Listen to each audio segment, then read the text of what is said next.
Om Sahana Vavatu Sahanau Bhunaktu Sahaviryam Karavavahai Tejasvinavadhitamastu ma vidvishavahai.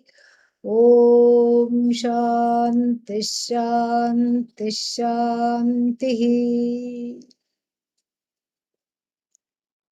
Thank you to Nitin for choosing this text. Because of his choice, we are able to enjoy this weekend. It is a text of 64 verses.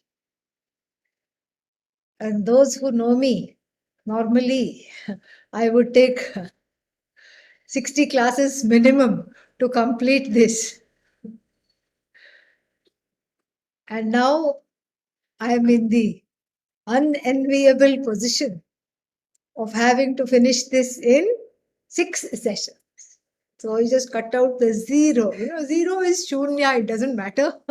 We can cut it off.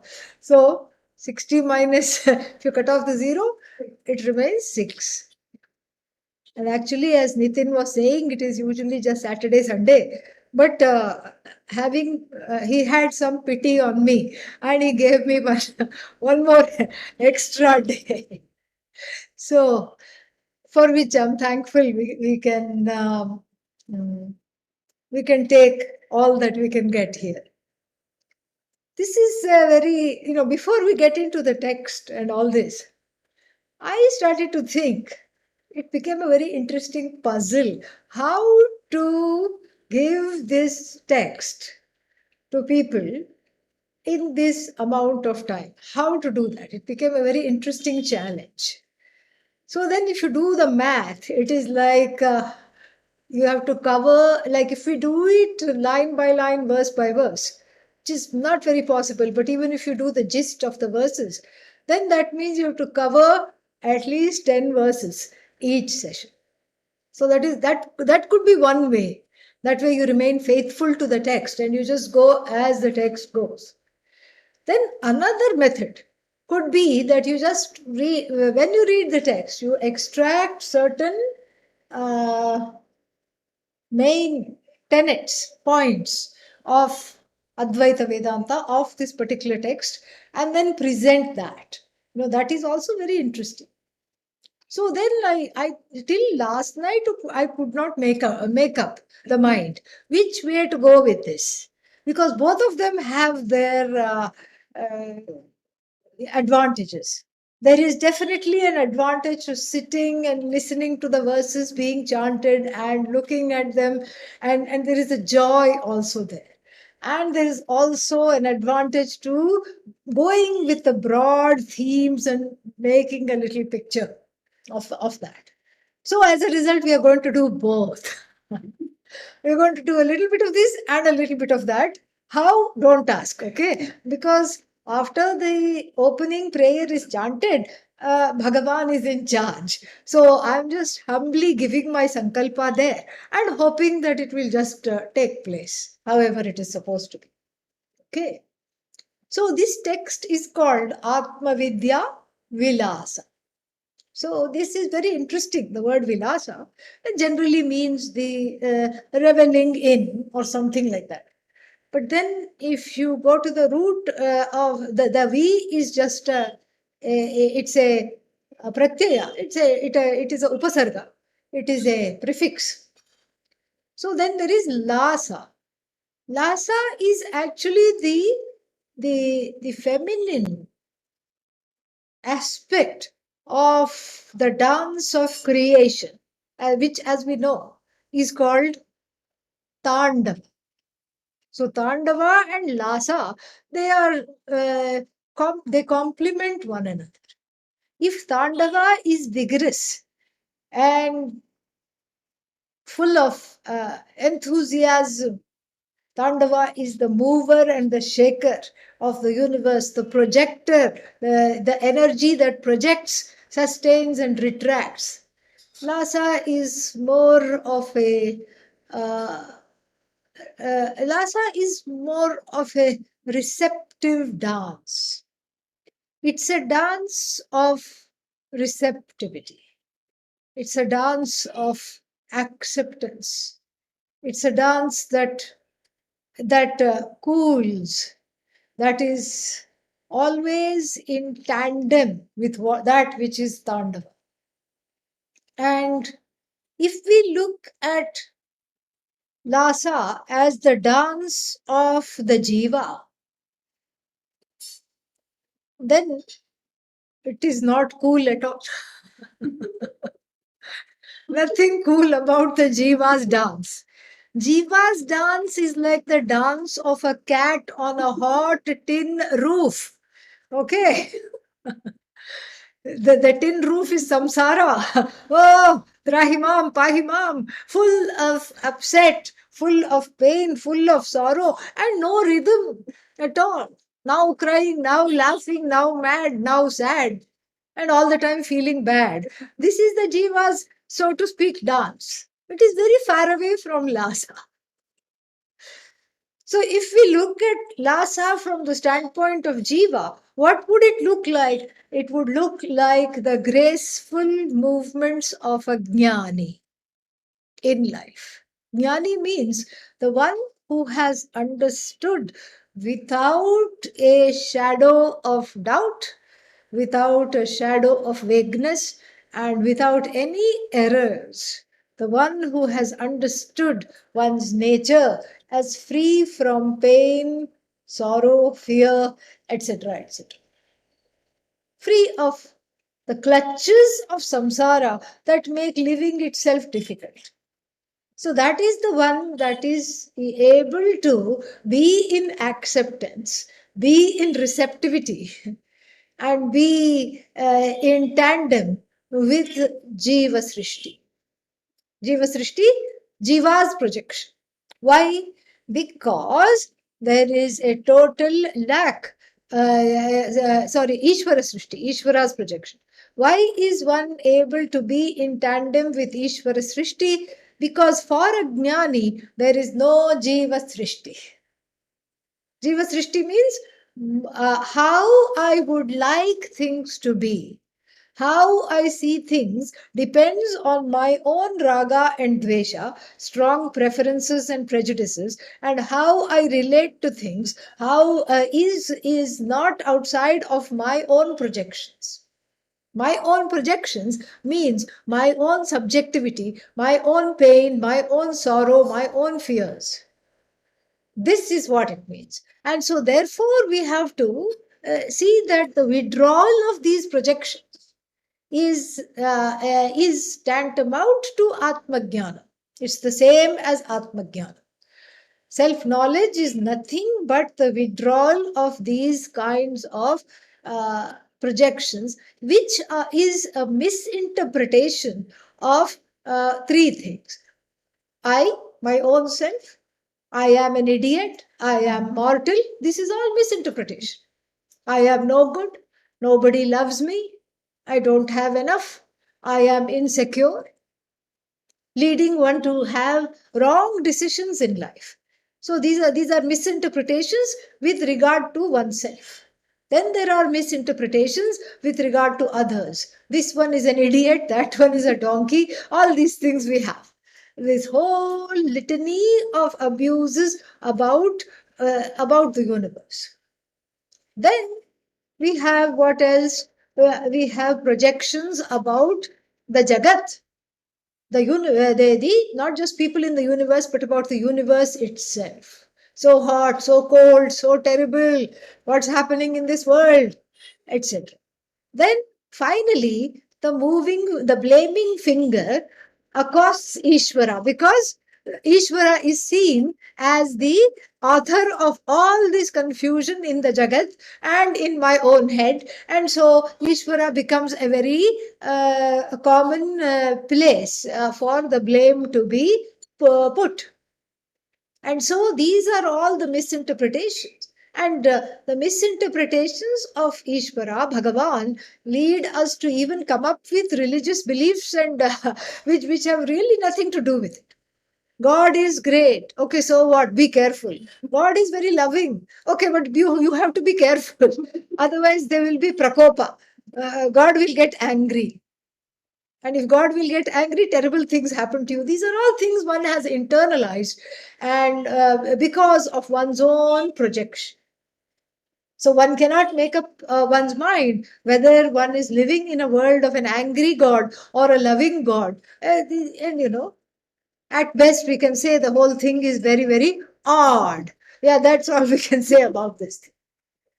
And so these are all the misapprehensions which are the direct consequence, sakshat consequence, the direct consequence of the eclipse of Atma Ajnanam. And what does the eclipse of Atma Ajnanam mean? Eclipse of Atma Ajnanam means that there is some kind of a shadow, just like if one has cataracts. There is a shadow over the vision, and you can't see properly. And you see shadows, you see everything dark, or you see it distorted. And so once the cataract is removed and the vision is restored, then you see everything brighter. The colors are much more prominent, and one is able to see things as they are rather than as one wants it to be. So Atma Jnanam, or self-knowledge, means the removal of this particular shadow of the wrong perceptions, which is the cause of this distorted idea of Jiva, Jagat, Ishvara everywhere. This is what the problem is. And so therefore it has to be removed. And the removal of that is because of Atma Vidya or Atma Jnana. The removal is not an actual removal where you take some eraser and clean it out, or where you cut out the cataract. It's not an actual thing. It is more of a cognitive removal, because the shadow is not perceived. The shadow is not available for objectification. It is so much become a part of oneself. So Atmajnanam is there and it is experienced, but it is not there as an object to hold on to and to dissect physically. Atmajnanam is manifest more in the form of a misapprehension, and that has to be corrected. And so the correction of it is called Atmajnana. And the one who has Atmajnanam is called Atmajnani, or Jnani for short. So therefore, the Vilasa here, the dance of the Jnani, free from cacophony, is here for all to see. And it becomes a source of delight and envy simultaneously. Why? Because everybody wants to be like that. Everybody wants to be at peace with oneself. Everybody wants to be dropping these misapprehensions. Everybody is tired of feeling angry, feeling jealous, feeling sad, feeling at unease with oneself. Everybody wants to be different. How different? Contented, appreciative, non demanding, objective. This is what everybody wants to be. Universal. So therefore, this Atmajnanam is not a property of India. Or because the Upanishads were born in India, it doesn't make Atmajnanam a property for India alone. This is for everybody who understands that for me there is something to know and I don't know something, and that has to be corrected. So this is a universal knowledge. And then, having said this the Atmajnani becomes a source of curiosity. As we see in the Bhagavad Gita, Sthita Prajnasya Ka Bhasha, Arjuna asks. How does the person of knowledge talk? How does the person of knowledge walk? How do they eat? How do they drink? All these things I want to know, oh Krishna. Oh Lord Krishna, please tell me. But why is this Arjuna asking this?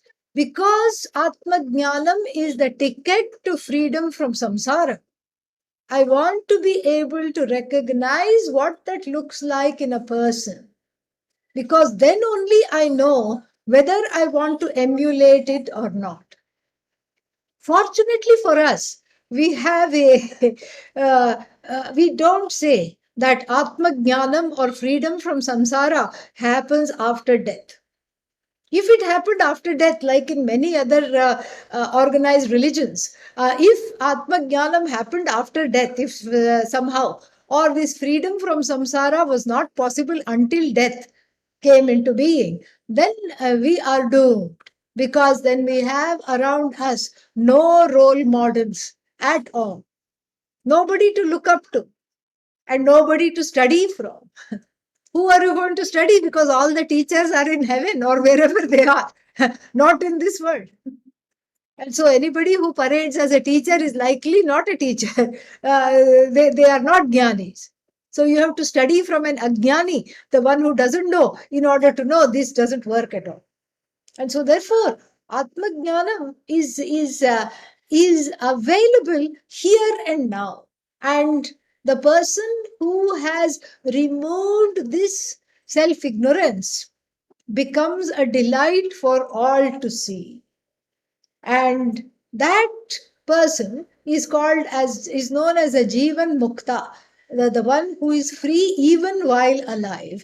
And it is a very covetous situation, because one may have studied the Upanishads, but without spending that time in the presence of the Guru and internalizing the message and fully imbibing the message, then what happens to the person? That person becomes um, shallow without really having this knowledge. So the person who has imbibed this message is the one who still has to live in the world. And that is where we covet that kind of a understanding, because of which we are able to see this person walking, talking, and undertaking certain works, perhaps in the world, without stress, without fuss, without mess, which is a lot to say, which nobody else can hope to do, and without any entanglement whatsoever. And so this text is an autobiography of the self. It is an autobiography of oneself as a jnani, and that is why it is so delightful. Very, very, very delightful. And it is delightful because it tells not the story of one Sadashiva Brahmendra who got his knowledge from his guru, who was known as Paramashiva, Paramashivendra Saraswati. No, this text becomes delightful because it is like looking in a futuristic mirror through the looking glass, magical looking glass, which automatically, if you can imagine a looking glass which automatically readjusts all your features to look the best you have ever looked before, which tucks away all the things you don't want them to come out, and which makes you look slimmer than you are, better looking than you are. I mean, imagine the price of that mirror. Imagine how much we would pay to have that kind of a mirror. And of course, if there was such a mirror, it would be in limited edition, because the corporate world is very smart. They would not release many things all at the same time, because somebody is getting rich off of this. So imagine how coveted this mirror would be if such a mirror were to exist. And what if I told you that such a mirror does exist, but not in the way we thought? not in the way of making the physical person, the person of the physical persona, quote unquote, beautiful according to certain standards of the society. And neither does this mirror make the personality beautiful according to certain standards of the society. Oh, pray tell, what does it do? It shows you yourself exactly how you want to be. Exactly how you want to be. But what do you mean exactly how you want to be? And how do you know how I want to be? And how do you know that how I want to be is not how he wants to be? Maybe he wants to be different. And how do you know that it's just one mirror fits all? It cannot be the same. How I want to be may not be how she wants to be. Here it is exactly how everyone in the universe, if you have a human mind, want to be. Without doubt, without fail. This is amazing. So we are about to gaze into this mirror for the next 3 days. And and the mirror which without any compunction tells the truth. Who is the most beautiful of all? If you ask the mirror, mirror, mirror on the wall, it will say you to everybody who gazes in that. It is not telling a lie, because the question is, where is this you placed? Where is this I placed? You means I. Where is this I placed? If the I is placed in the body, then of course I will have a lot of complaints. I don't like this feature, I don't like that feature, I don't like this, I don't love this, I don't look nice, and I want to be. And this is why. Because you have a problem with your body that is keeping all the plastic surgeons in Florida employed. Think about it. If nobody had a problem with our bodies, then there would be the plastic surgery would not even exist. Unless, of course, it was something really corrective to deal with some scary defect or something like that. So this is not the question of trying to nip and tuck and take out and add and all these things. This is not what it is about. This is not about changing something on the level of the body in order to be acceptable. Neither is it changing the personality nor the mind. Then what is it? What is there to change? There is, in fact, nothing to change. It's the question of discovering oneself. And to use another mirror analogy that appears in the 3rd chapter of the Bhagavad Gita, Lord Krishna says that when you look into the mirror, if you see a distorted reflection, what do? You clean the mirror. Yeah, you clean the mirror. And so here we are talking of the inner mirror, of the antahkarana, the instrument, the mind, because of which whatever we see in the outer mirror becomes unacceptable. So the I is not placed in the body. Neither is the I placed in the personality, nor the mind, nor the bunch of likes and dislikes, nor the possessions of what I don't have, or or what I have, or the dispossession, sense of dispossession, what I don't have. Neither as the agent of action, I am so and I have done all these things in my life, nor as the experiencer of other people's doings. Oh, I am doomed because this one put me in this kind of a situation. So this is blameless and without papa punya, without the burden, the so-called burden of this previous karmas. This is what the I is. And this is what we are being invited to look into and take a deep drink of what there is. The beauty that is there, is the beauty of ourselves.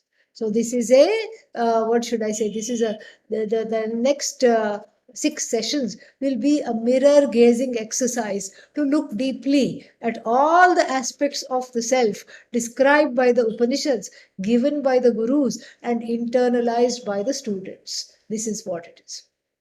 Now, the author of this text lived in the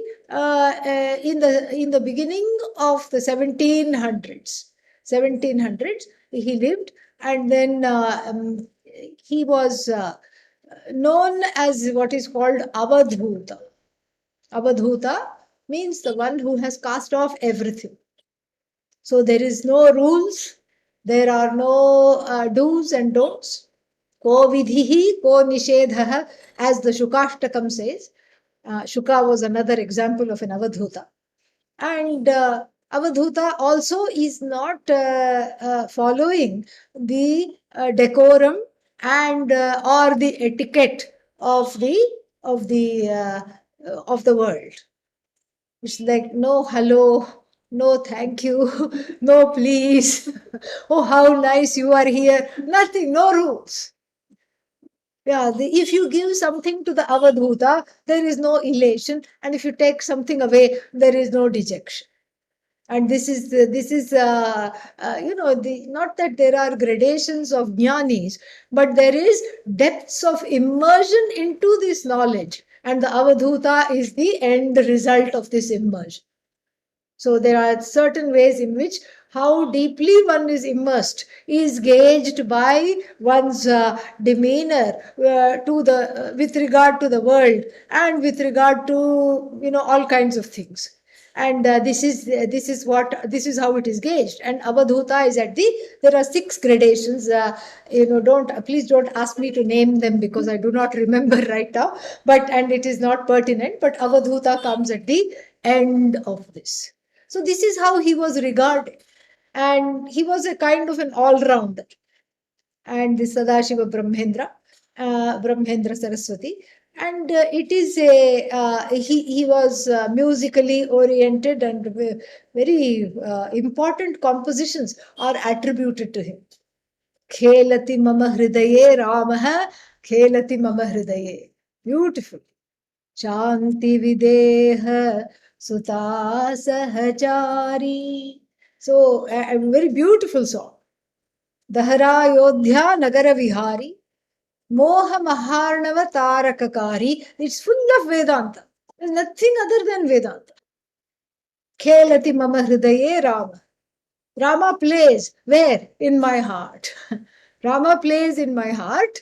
And who is this Rama? This Rama is the one, the Rama we know is the one who vanquished the demon king. And the demon king is what? Ragadvesha Mukasura Mari. The demon king of 10 heads is so many Raga Dveshas, and the person with Raga Dvesha is egotistical. So that's why so many heads cannot make up his or her mind. And that is the demon to vanquish.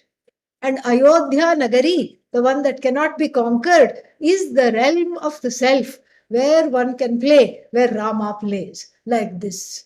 And Sita is Shanti. And when Sita is abducted, Rama becomes the Jiva, helpless, hapless. He gives a completely different meaning of the Ramayana in this song. So like this, there is another one, Pibare Rama Rasam, very beautiful. Sarvam Brahmamayam Re Re. So he's known for all these wonderful compositions. But they're all just Vedanta. Even studying these compositions, one can really get enlightened. They are so deep, their depth has to be appreciated. Then he is credited with a lot of shlokas for the Guru. And then there is Guru and Dakshinamurti also. Dakshinamurti Navaratna Mala he has composed, out of which he borrows a couple of verses. We'll be seeing that. He borrows a couple of verses out of that, and then in this verse.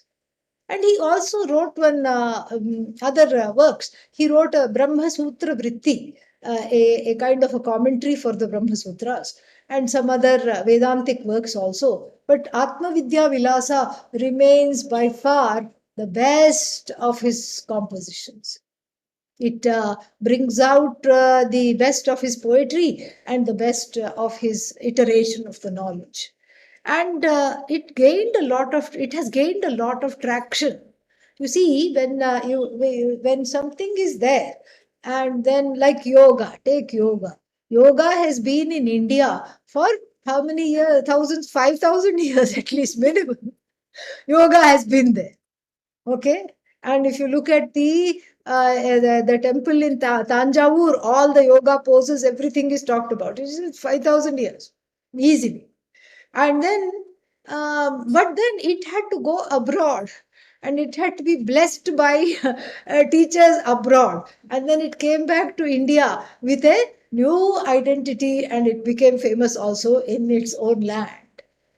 So same way, if somebody famous looks at something, and that particular verse or that particular work becomes immediately famous. Atma Vidya Vilasa became very famous because one Sringeri Acharya in the early 19th century, Nrisimha Bharati, brought it out completely, and he said that this is the tenet for every jeevan mukta. Everybody who wants to cast off the shackles of samsara and subjectivity has to read this, has to understand this. He made it compulsory to be able to be taught in the matha. And then after that, his successors made it very famous. And Chandrasekhara Bharathi, the most recent one, had to the Acharya, not the current Acharya, but the one before that, also lived his life by these verses and wanted these verses. He said, supposing if I'm lingering on the deathbed, just recite these verses for me. This is what he had told. So once the Sringeri Acharyas took this up as their own kind of a covenant by which to lead their own lives, it just became extremely famous for everybody who is either a jnani or a jnani wannabe, for both. So if you're a jnani, then you're just resting in the glory of these verses. If you're a jnani wannabe, then it becomes a lakshana. The jnani lakshana becomes a sadhana to get there. Just absolutely wonderful. And Sadashiva Brahmendra lived for 100 years, it is said. And he credits his guru, Paramashivendra. And we don't know who it is. And the word Saraswati at the end, Indra Saraswati, suggests that it could be a seer from the Kanchi Mutt. The Kanchi Shankaracharyas all have the ending Indra Saraswati, Jayendra Saraswati, like that, Indra Saraswati. So, Sadashiva Brahmendra, Paramashivendra Saraswati, like this. But then there are two Paramashivendra Saraswatis who were the pontiffs of the Kanchi Mutt, but one was in the 10th century and one was in the sometime in the 16th century, 15th century. So it cannot be either of them, unless they were manasa gurus to him. But then he that also doesn't seem right, because he is very much saying he is studying with the guru and the guru has given him this, etc., etc. So we don't know. And this is true because sometimes the best of gurus are you don't know much about them. That is how it always has been, because they don't advertise, and because there is nothing to advertise, and you only advertise a lot about yourself and your doings when there is insecurity. And here there is no insecurity, so there is no advertising at all. So just briefly, I mean, you can read up more about all this, but just to start off, so that we have a connection to the text and so a little bit about the author has been given. So now, without much ado, let us look at the prayers, the initial prayers, so we can get a understanding of the understanding of the how the work starts. and a little flavor into the verses. Okay, everybody has the text, right? Does everybody have the text? It was placed on the link. Nitin, do you want me to share the text on the screen? Yes, Swamiji, you can share it Okay, I'll share. on the screen. Yeah. Yeah.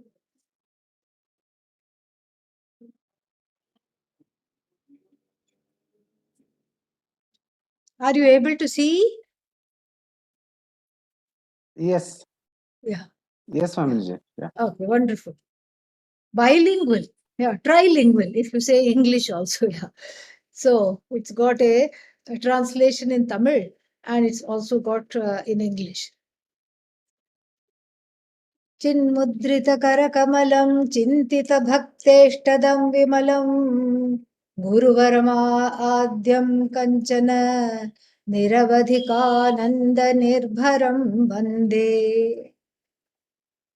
So this is wonderful. Guruvaram Adyam. I bow to that. Kanchana. I bow to that Guru. That one Guru who is the best of all the Gurus. Guruvara. Gurunam Varishtaha, the one who is the most exalted among all the Gurus. And who is that? The one who is the real Guru. Who is the real Guru? The real Guru who is in the fake background behind me. Background is fake, but Guru is real here, real and really exalted. Because why? This is Bhagavan Dakshinamurti. So the first two verses are for the are in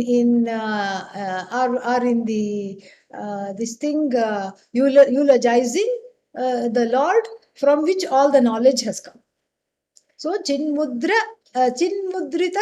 Kamalam, whose lotus hands, Karakamala, lotus hand, the hand that is like a lotus. Hand that is like a lotus means beautiful and soft. This is just a stava. This is a how to look at this the hand is given here. The one which is soft. Soft means it's not been doing anything, any act of adharma. That is the idea. It has not been hitting people. It has not been doing any kind of adharma. This karmendriya in the form of the hand, karakamalam, which is in the form of the chin mudra. Chin mudra, see if I go this way, you can see here in the background also, Lord Dakshinamurti sporting what is called a chin mudra. And so this chin mudra is formed by the thumb and the forefinger becoming a round and the other three fingers straight. These three fingers stand for the body mind sense complex, and this is the I notion, and this is Brahman, and the I notion is united with Brahman, and then this is what is called chin mudra, and one is away from identifying as I as the body or the mind or the senses. So this is what is being talked about. So chin mudrita karakamalam. So unto whom?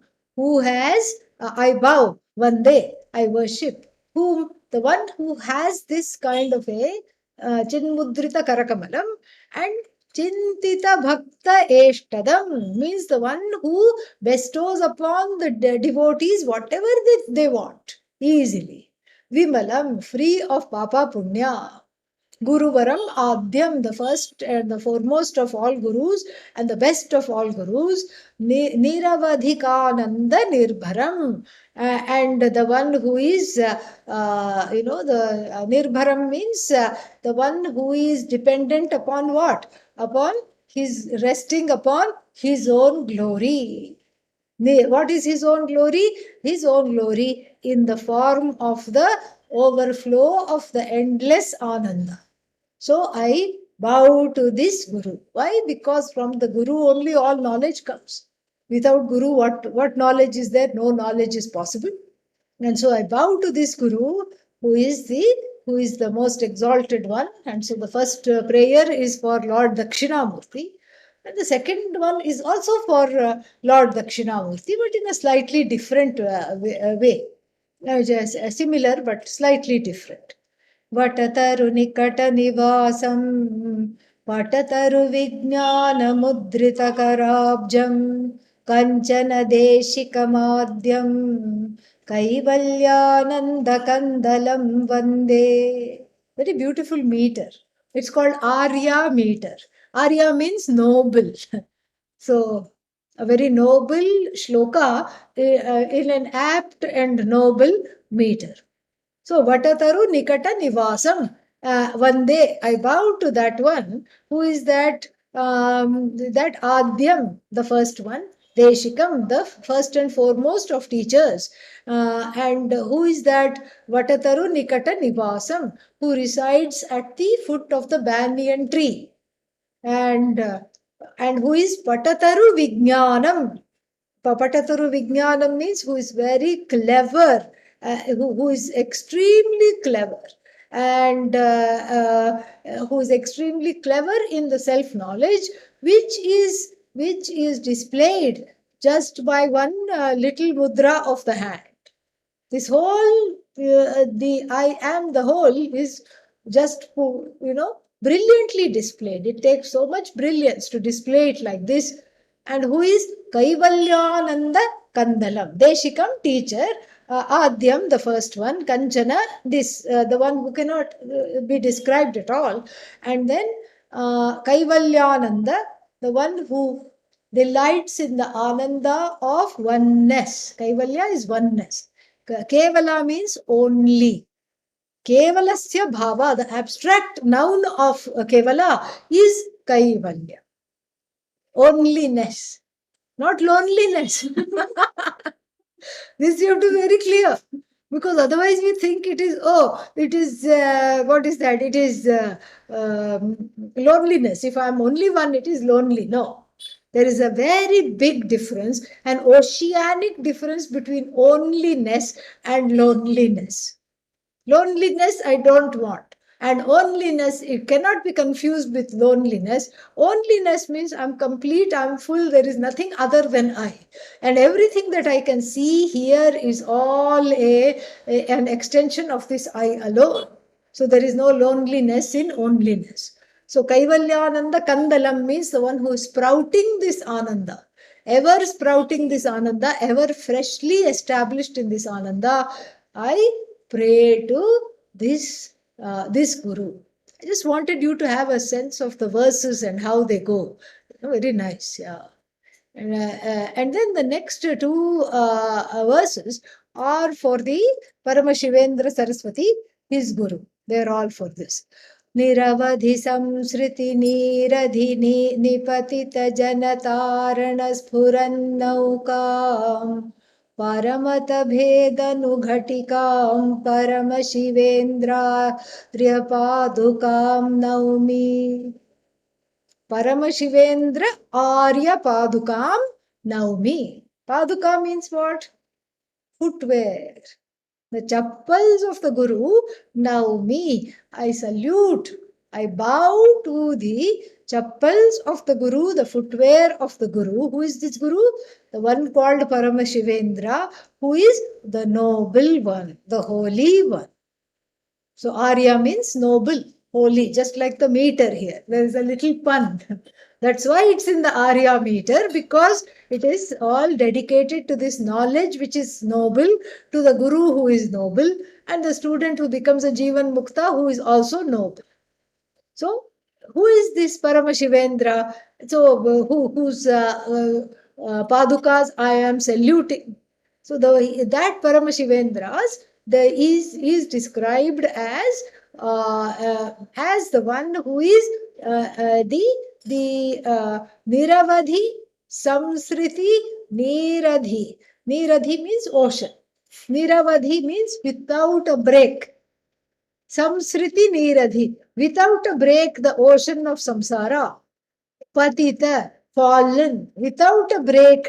Jana, the people who have fallen and are keeping on being ground up and and eaten up by the ocean of samsara. They come out for a breath of air, glub glub glub, and again down. So always drowning. For the people who are niravadhi means without a break, drowning in the ocean of samsara, who have fallen into the ocean of samsara because of their own delusion, and then they are drowning in the ocean of samsara. For that, for such people, janatarana spurat means ever ready, ever present. Nauka. Nauka means boat. Ah, nauka, nauka. Yeah. So in Hindi you say nauka because in Hindi the pronunciation is different. It is in Sanskrit how you see it is how you pronounce. Nauka. Nauka means boat. So for the boat, the one who is this Paramashivendra, or rather his chappals, are a boat out of samsara. So you catch hold of the chappals and you are rescued from samsara. And it becomes the last, what should I say, the last thing to grasp. As one is going down under one more time, you just grasp the boat of samsara and you are rescued. And what is this? What is this Paramashivendra like? His purat means ready. Janatarana, the one who is ready to cross the people, to make the people cross, to be an agent of crossing a ferry for all the people who are drowning in the ocean of samsara. And so, what does he need to be in order to be this presence who is bringing everyone out of ocean of samsara? What do you need to be? Paramata Bheda Anughatika. Paramata Veda Anughatika means the one who has refuted wrong ideas and wrong notions about the self, about the jiva, about other jivas, about Ishvara, about the Jagat.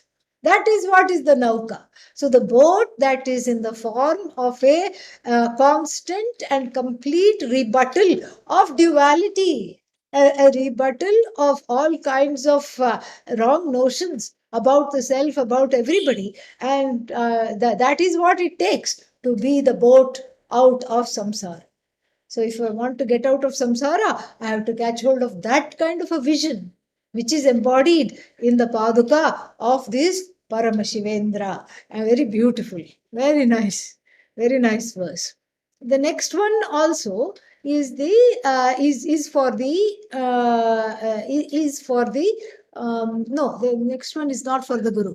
The next one talks about himself and why he is presenting these verses. One can write a poem, or a set of verses or a prose, any kind of work for many reasons. You can write it to make money. You can write a book like How to Win Friends and Influence People.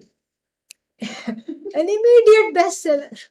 Because who doesn't want to have friends? And who doesn't want to influence people? You just get a few like these catchphrases. Yeah, or you write a mystery novel and just put a few catchphrases. And the bereaved butler, and then you say, oh, why was the butler bereaved? And what happened? Is the butler the killer or is the butler the victim? Let us read. So some kind of an anticipation is there, correct? So you write for many reasons. You write to become, people write sometimes to become famous. People write sometimes to be, what is that, to work out some things in their head. Sometimes that's also people write. And people write out of a sense of wanting to share something with others who don't have this clue. They are clueless about this, and I know about this, so I'm going to share. That is another reason why people write. And so here he gives the reason why he is writing this book, which is a very different reason than all the other reasons that we have discussed why people write these kinds of works. So let us see his reason. Deshika Parama Shivendra Adeshavashad Udbuddha Divya Mahimaham Svatmani Vishranti Krite Sarasam Prastaumi Kinchididam. So he says, I present, I present. Stu also means I praise. So I present, and there is a double meaning here. I praise. What are you praise? Kinchididam, something here. Just a few passages. He's belittling his own nothing because he's very humble here. I'm just presenting a few passages here and there of these things. And for what? The Svatmani Vishranti Krite. Krite, for the sake of.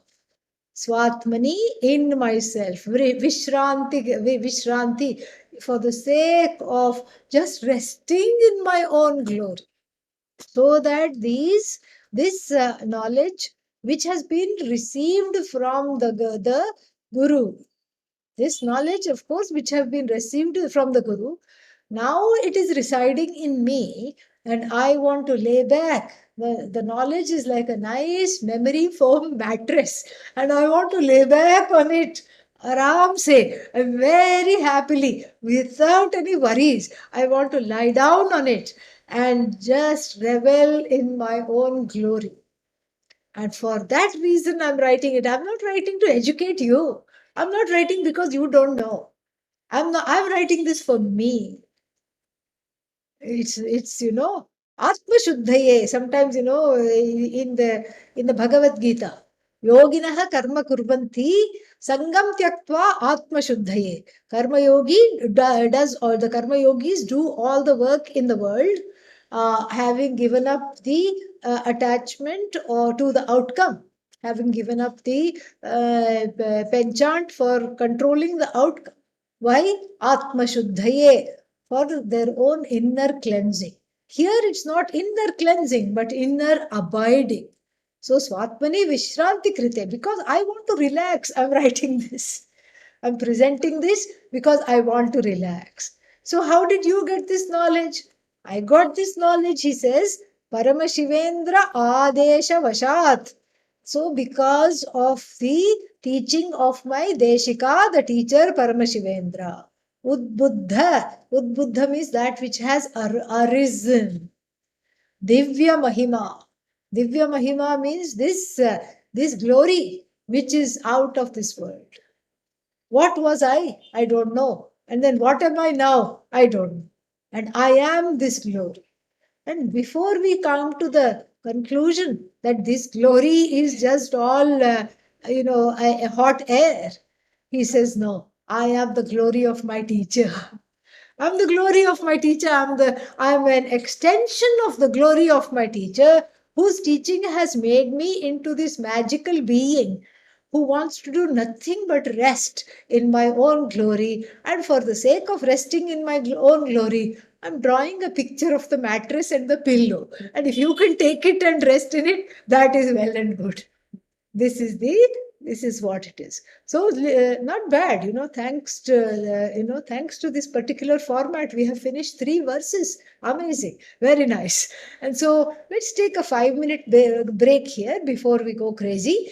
And so just a little water break or anything, just jump up and down or move around a bit, and we'll reconvene in 5 minutes and move forward. All right. Okay, Swami. Yeah, so I will not say the closing prayer. That means you have to come back. But I will stop sharing this thing.